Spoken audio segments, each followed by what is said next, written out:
क्या अपने जुल्मों की माफी मांगेगा ब्रिटेन? जलियांवाला बाग नरसंहार पहला नहीं था। जलियांवाला बाग नरसंहार से पहले अंग्रेजों ने बिछाई लाशें। 282 क्रांतिकारियों को अंग्रेजों ने मारकर दफना दिया।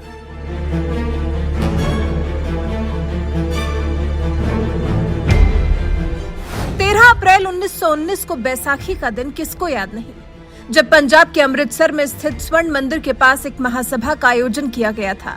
रॉलेट एक्ट का विरोध करने के लिए महासभा बुलाई गई थी।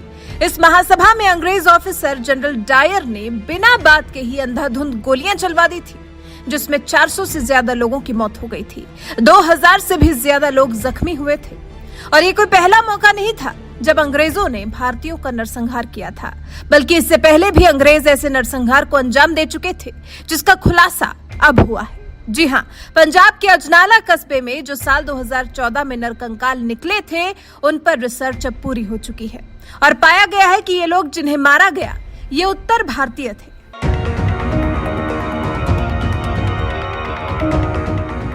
इस बारे में इतिहासकारों का ऐसा मत रहा है कि ये कंकाल भारत पाकिस्तान के बंटवारे के दौरान दंगों में मारे गए लोगों के होंगे, जबकि किताबों में इस बात का उल्लेख है कि मारे गए सैनिकों ने ब्रिटिश सरकार के खिलाफ विरोध किया था। सच्चाई जानने के लिए पंजाब विश्वविद्यालय के एंथ्रोपोलॉजिस्ट डॉक्टर JS सहरावत ने BHU के जीन वैज्ञानिक प्रोफेसर ज्ञानेश्वर चौबे, लखनऊ के बीरबल साहनी इंस्टीट्यूट के डॉक्टर नीरज राय और CCMB के वैज्ञानिकों के साथ मिलकर अजनाला में मिले अवशेषों के DNA और आइसोटोप का अध्ययन किया। 8 साल तक हड्डियों, खोपड़ी और दांत के DNA टेस्ट से इस बात की पुष्टि हो गई है कि मरने वाले सभी उत्तर भारतीय मूल के हैं। इन्होंने साल 1857 की क्रांति से पहले ब्रिटिश सरकार के खिलाफ संग्राम छेड़ा था। मामले में शोध कर रही टीम के वरिष्ठ सदस्य जगमेंद्र सिंह सहरावत ने कहा, इस शोध में 50 सैंपल DNA और 85 सैंपल आइसोटोप एनालिसिस करने के लिए लिए गए।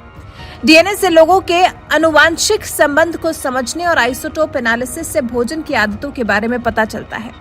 दोनों विधियों से जांच करने पर यह साफ हो गया है कि कुएं में मिले मानव कंकाल पंजाब या पाकिस्तान के रहने वाले लोग नहीं थे, बल्कि DNA सीक्वेंस यूपी, बिहार और पश्चिम बंगाल के लोगों के साथ मेल खाता है। इस नरसंहार से जुड़ी जो कहानी निकलकर सामने आ रही है, उसके मुताबिक इस बटालियन को पाकिस्तान के मियां मीर में तैनात किया गया था और उसके सैनिकों को विद्रोह के चलते ब्रिटिश अधिकारियों ने अजनाला के पास पकड़कर उन्हें मौत के घाट उतार दिया था और फिर शवों को कुएं में फेंक दिया गया था।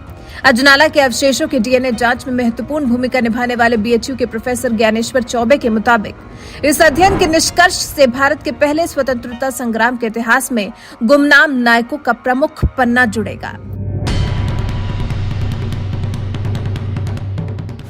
शोध होने के बाद अब मांग की जा रही है कि ब्रिटिश सरकार को शहीदों के नाम बताने चाहिए, ताकि रीति रिवाज से नरकंकालों का अंतिम संस्कार किया जा सके। माना जा रहा है कि ब्रिटिश सरकार को इस चोरी छिपे किए अपराध के लिए भारत से माफी मांगनी चाहिए। तो क्या आप अपने कृत्यों के लिए माफी मांगेगी ब्रिटिश सरकार? अजनाला के इस नरसंहार पर क्या कहते हैं आप? अपनी राय हमें कमेंट कर जरूर बताएं।